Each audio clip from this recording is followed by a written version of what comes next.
Hello everyone, myself Sagar Makwana, lecturer in Mechanical Engineering Department, Vallabhbudhi Polytechnic, Navsari. Today we are going to learn energy conservation in steel industry and transportation sector. Steel ઉદ્યોગમાં ઉર્જા સંચય કઈ રીતના કરી શકીએ આપણે એ topic આજે આપણે જોઈશું.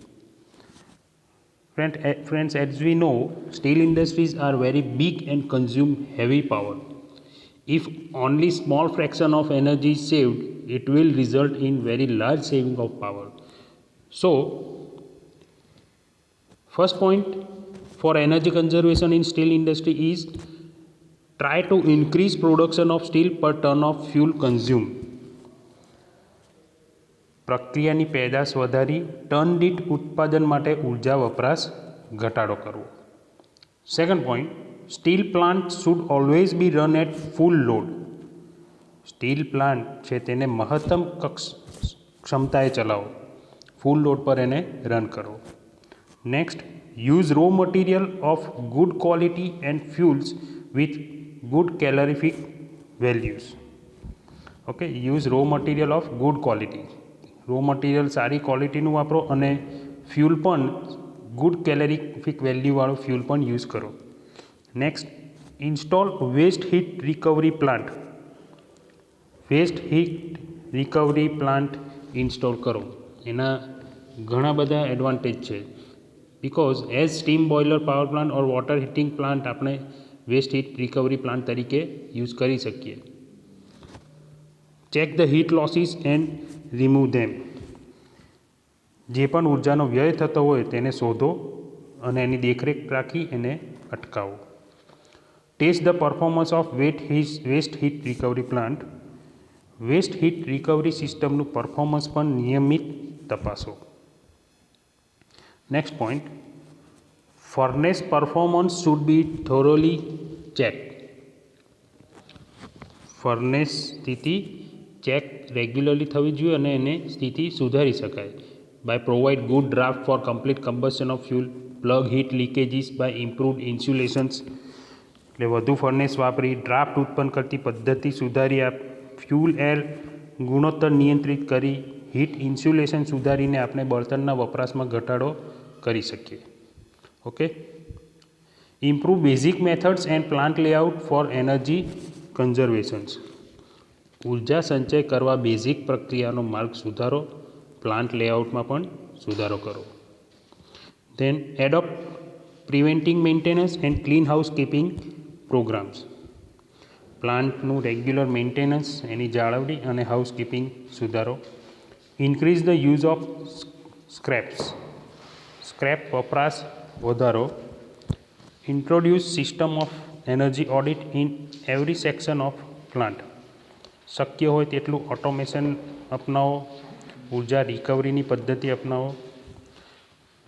એનર્જી ઓડિટ, દરેક પ્લાન્ટના દરેક સેક્શનમાં એનર્જી ઓડિટ જો રાખવામાં આવે તો એ પણ ઉર્જા સંચય કરવામાં મહત્ત્વનો ભાગ ભજવશે. And last point, provide specialise training to the workers for energy conservations. ઉર્જા સંચય માટે કારીગરોને યોગ્ય તાલીમ આપો. એટલે આ રીતના આપણે સ્ટીલ ઇન્ડસ્ટ્રીમાં ઉર્જાનો સંચય કરી શકીએ. ઇન શોર્ટ, સ્ટીલ ઇન્ડસ્ટ્રીને પ્રોડક્શન વધારો, મેક્સિમમ કેપેસિટી અને મહત્તમ ક્ષમતાએ ચલાવો, ક્વોલિટીવાળું મટીરિયલ ફ્યુલનો વપરાશ કરો, એનર્જી ઓડિટ રાખો, મેન્ટેનન્સ રાખો, વેસ્ટ હીટ રિકવરી સિસ્ટમનો યુઝ કરો, ફર્નેસની સ્થિતિ સુધારો, પ્લાન્ટની જાળવણી હાઉસકીપિંગ સુધારો અને ટ્રેનિંગ આપો વર્કરને. આ રીતના આપણે સ્ટીલ ઇન્ડસ્ટ્રીમાં એનર્જી કન્ઝર્વેશન્સ કરી શકીએ. Okay, now next topic, energy conservation in transportation sector. Friends, as we know, transport sector includes automobiles such as scooters, motorcycles, cars, trucks, diesel locomotives and aeroplanes, etc. Mostly automobile engines are used as power generating device in which petrol, diesel, crude oil, CNG and LPG like fossil fuels are used. If thermal and mechanical efficiency of these engines are improved, they consume less fuel and give better mileage. So, for energy conservation in vehicle, following points should be noted. So, start with First point,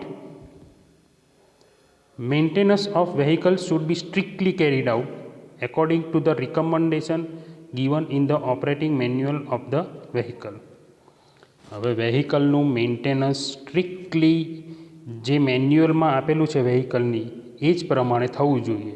આ first point છે ઉર્જા સંચય કરવાનો વેહિકલમાં.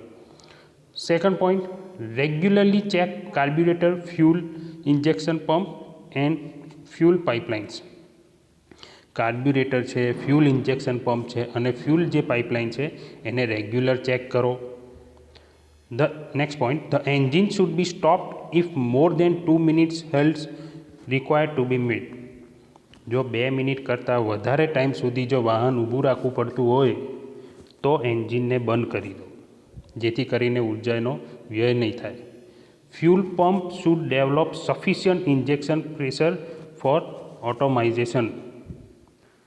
Fuel પંપને sufficient efficient pressure પર develop કરો for atomization. Okay, next point, fuel injection timing and contact breaker should be regularly checked for its proper operations. Fuel injection timing અને contact બ્રેકરને રેગ્યુલરલી ચેક કરતા રહેવું. Then next point, check clutches of vehicles. વેહિકલની clutch check કરો. Why? Because if they slip, the fuel consumption will increase. Next point, if compression of engine should not leak. એન્જિનનું compression leak થવું જોઈએ નહીં. Because if compression of engine should leak, otherwise fuel consumption shall increase. If sufficient compression is not built up, replace piston with new piston rings. Okay. Next point, avoid using brake frequently. વારંવાર બ્રેકનો ઉપયોગ કરવો નહીં. જેટલી break વધારે મારીશું એટલું consumption, fuel consumption વધારે થશે. એટલે બ્રેક વારંવાર મારવી નહીં પડે. બ્રેકનો યુઝ એવોઇડ કરો જો નેસેસરી નહીં હોય તો. Next point, maintain sufficient tyre pressure. Tyre pressure પણ સફિશિયન્ટ રાખો. જો લો પ્રેશર ટાયર રાખીશું તો એ ફ્યુલ કન્ઝપ્શન વધારશે. અને last point, engine exhaust should be clean. Engine exhaust clean હોવું જોઈએ. Dark colour exhaust indicates partial combustion of fuels. જો એન્જિનનું એક્ઝોસ્ટ છે એ પણ એકદમ ક્લીન રાખો. તો આ રીતના આપણે વેહિકલમાં એનર્જી કન્ઝર્વેશન્સ કરી શકીએ. કઈ રીતના આપણે એમાં ઈંધણનો બચાવ કરી શકીએ એ મુદ્દાઓ આપણે હાલ જોયા. So I hope you understand both these topics, energy conservations in steel industry as well as transportation sector. Okay, if you have any query, then you can directly contact me or call me anytime. Okay, thank you.